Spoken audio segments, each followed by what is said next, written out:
Yesterday, America suffered yet another mass shooting tragedy, this time at a small private Christian school in Nashville, Tennessee. The shooter was 28-year-old Audrey Hale, a transgender person who was assigned female at birth but identified as a man.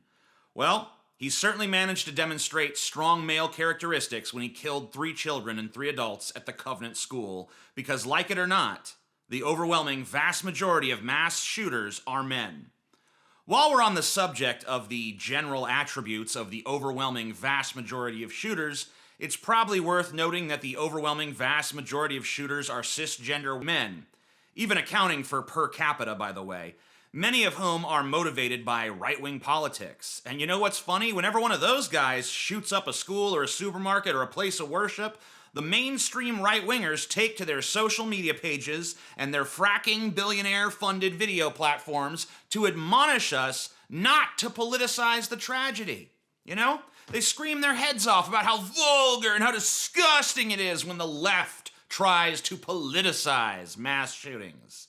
Because when mass shootings happen, right-wingers usually find themselves playing defense.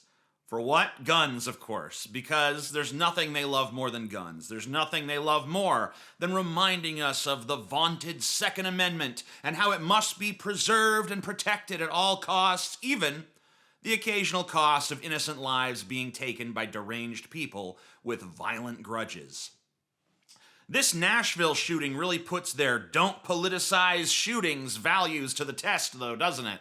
A trans person shooting up a Christian school, that event is kind of tailor-made for right-wing political exploitation. But I'm sure they're going to be able to resist the urge, because after all, they don't believe in politicizing shootings, right? Right? And you need to understand exactly where we are in this world. And right now, we are in a war, not only against our own government, state, federal, and local, but we are in a war against the devil like we never, ever have been ever before. We are in a war against trans terrorists. And Benny Johnson posted 3 other mass shootings carried out by transgender individuals. So perhaps this is related to this this call for vengeance and a call to arms. I don't know. I think it's more related to woke left ideology. According to a national group contacted at Our Rights DC, April 1st will be the Trans Day of Vengeance to stop the trans genocide, allegedly. What is the trans genocide? A hallucination of people who don't have a very good grip on reality. What is the trans genocide, quote unquote? The trans genocide is a fable made up by disturbed people to justify violence against conservatives and Christians and normal people who understand that men and women are different. But there you go. There is the left wing all screaming, guns, guns, guns, guns, guns. They do not want to point out that somebody, clearly from their side, somebody full of left-wing Kool-Aid, plotted and carried out an attack on a religious institution. They will still find a way. They're going to put a clinic on of mental gymnastics to explain to you how it's that Christian school's fault for doing this. Now, the poor shooter. Oh my God, the poor marginalized and oppressed murderer. It must have thinking Christians did this to him. Why, you watch. These people are mad. Who left a manifesto and is just one of many actual transgender acts of violence. Recently, Colorado Springs shooter identified as non-binary, the Denver shooter identified as trans, the Aberdeen shooter identified as trans, and the Nashville shooter has identified as trans. Something is very, very clear that there is a movement for radicalization and that this is absolutely devastating to our nation. I guess they, changed their minds. So now, instead of a discourse that centers the victims, the American right has chosen to center the gender status of the shooter. So thorough is their derangement that they've even begun to back away from the Second Amendment itself, pushing to create a transgender exemption to the right to bear arms. Tim Pool published a poll on his Twitter wherein it is revealed that, with 91,686 votes so far as of the making of this video, 62.2% of his right-wing audience believe that trans people should be barred from gun ownership. Tim Pool and his audience of slack-jawed imbeciles are unfortunately not alone in this sentiment. The idea of a trans gun ban has been spreading like wildfire in right-wing circles. It's almost astonishing how quickly the supposed values of right-wingers vanish into thin air the moment that they see a political opportunity to advance their socially regressive agenda. So let's get this straight. When a white supremacist shoots up a black supermarket, the left are scumbags for politicizing that event, and how dare anyone question the Second Amendment. But, and of course the right to bear arms is sacred, but when a trans guy shoots up a Christian school, politicizing the event is all of a sudden not only completely okay, but awesome, and the Second Amendment, honestly, could use some revisions. Some of the right have gone further than simply saying that trans people should not be allowed to have guns. Many have simply stated in no uncertain terms that trans people should not be allowed to exist. This was, of course, their line of rhetoric long before this incident happened. Just take a look at Michael Knowles' remarks at CPAC. Transgenderism must be eradicated from public life entirely. The whole preposterous ideology at every level. Many publications initially labeled these remarks genocidal, but then backed down when Michael Knowles threatened them. I will continue to label them genocidal because they fucking are. You cannot eliminate transgenderism without eliminating trans people. There is fundamentally no difference between the statement eliminate transgenderism and eliminate trans people. The new slogan that has started to crop up on Twitter in the wake of this tragedy is ban trans, not guns.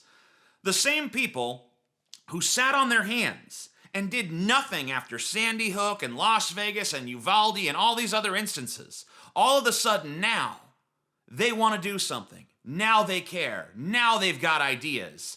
And their ideas are characteristically nightmarish. In 1933, Germany began to use existing gun regulations to target its Jewish population. By 1936, laws were passed that out and out barred Jewish people from owning guns, and by 1939 the Jews were being forced into ghettos, and by 1941 they were being forced into concentration camps, and by 1945 6 million of them had been murdered by the Nazi regime. If right-wingers are allowed to disarm trans people, we may see the worst chapter of history repeat itself. This is coming at a time when we have seen more and more right-wingers openly admiring the Nazis, openly memeing that the good guys lost World War II, and openly calling trans genocide based. We can no longer tolerate this societal rot in the form of Nazis and Nazi apologists in our ranks. Every second that we accept their presence amongst us is a second that we are flirting with a new Holocaust. A new, worst chapter in American history, a chapter where America becomes the new disgrace of the globe for generations to come. I wish that I could tell you that embracing milquetoast Democrats and bolstering the political agenda of the shit libs was all that history really required from us at this juncture. But unfortunately, we're not going to have it that easy. Things have gotten ugly, but they're going to get uglier. And we cannot allow ourselves the luxury of complacency. In the face of the threats that loom on the horizon, we've got to get tough. No more of this whiny bullshit. No more canceling people for a shitty tweet from 2013. No more being lazy and then using your mental problems to justify it. You have to be a fucking warrior. That means strong body, sharp mind, and emotional resiliency. That's what it means to be a warrior, and I've slouched too much myself on this stuff. I've been lazy. I've been complacent. I've been a pussy. I've spent too much time feeling sorry for myself, too much time giving in to fear or despair. I see now that I can't afford to be afraid. I've got to be a goddamn beast, and so do you. I think I would be remiss if I didn't address in this video the tragedy more directly, stripped of its political dimensions. No one should lose their life in such a meaningless and cruel act of violence, whatever grievances Audrey Hale might have had with the Covenant School, were not addressed in the slightest by dealing death to 3 children and 2 educators and 1 janitor. Audrey, who also went by Aiden, sent this message to a friend on Instagram shortly before the attack. So basically, that post I made on here about you, that was basically a suicide note. I'm planning to die today. This is not a joke. You'll probably hear about me on the news after I die. This is my last goodbye. I love you. See you again in another life. Audrey, Aiden. To which their friend, Averiana Patton, replies, Audrey, you have so much more life to live. I pray God keeps and covers you. To which Audrey responds, I know, but I don't want to live. I'm so sorry. I'm not trying to upset you or get attention. I just need to die. I wanted to tell you first because you are the most beautiful person I've ever seen and known in all my life. My family doesn't know about what I'm about to do. One day this will make sense. I've left more than enough evidence behind, but something bad is about to happen.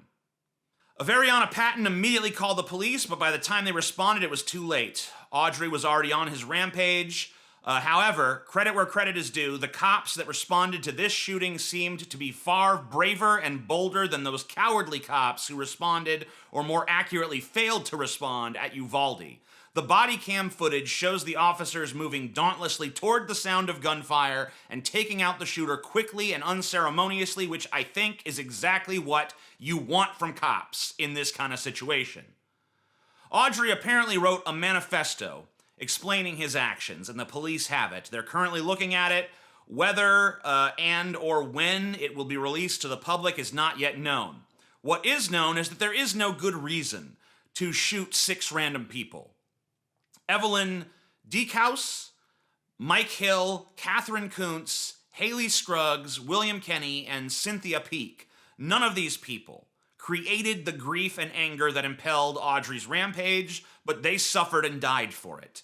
Their lives were cut brutally short for no good reason, and probably for no real reason at all. Now, it's no secret that I'm not a Christian, that I, in fact, wish to turn humanity away from Christian dogma. But that doesn't mean for a second that I like to see Christians attacked in this way. No harm should ever come to a person who is not actively trying to do harm to others. And on this point, we must be absolutely clear. Even if Christianity itself can be used as a tool of hatred, we must recognize that the majority of those who call themselves Christians are victims. They were indoctrinated as kids and conditioned to fear any semblance of doubt that might arise within them. They have done nothing to deserve any violence against their person. I also wish to make it clear that violence of this kind against Christians does not do harm to the institution of Christianity. If anything, it bolsters it. Christians cannot be intimidated away from their faith. I don't know if that was Audrey's intent, and I suspect, based on some statements that he and those around him made, that it wasn't, but if it was, that's foolish. To any Christians that may be watching this now, know that even I, as an atheist and an anti-theist, can sympathize with the pain that you especially may be feeling right now. So to you, I offer this Bible passage, Romans 12:17 through 21. Do not repay anyone evil for evil. Be careful to do what is right in the eyes of everyone. If it is possible, as far as it depends on you, live at peace with everyone. Do not take revenge, my dear friends, but leave room for God's wrath. For it is written, it is mine to avenge, I will repay, says the Lord. On the contrary, if your enemy is hungry, feed him. If he is thirsty, give him something to drink. In doing this, you will heap burning coals on his head. Do not be overcome by evil, but overcome evil with good. And to those who are trans, or who know and care about someone who is trans, or for anyone who is simply frightened by this development and the bigoted rhetoric that has emerged in its wake, I offer these words. There are those who would have you surrender to fear, to lay down your head into defeat, to stop resisting. And there are those who would have you make anger your guiding star, to lash out at the whole world, to meet hatred with hatred. I'm never going to tell you to ignore your fear, because fear can be a motivator in its proper dosage. I will never tell you to ignore your anger, because anger can be righteous when it is properly directed. But I will tell you that no matter how scared or angry you are, love must be the center of your being. Love of yourself, love of those who love you in return, and love for those that hate you. And let's be clear on what it means to love those that hate you. It doesn't mean to tolerate or accept their hatred. It means to pity them. It means to see them as lost, broken people.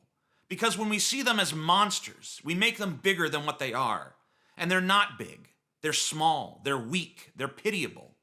But never let your guard down, because there's nothing more dangerous and erratic than a weakling who is trying to prove that they're strong. Thank you all for watching this video. I appreciate your time and your attention. If you enjoyed it, spread it around. If you didn't, tell me why. I'm the Amazing Atheist. Peace the fuck out.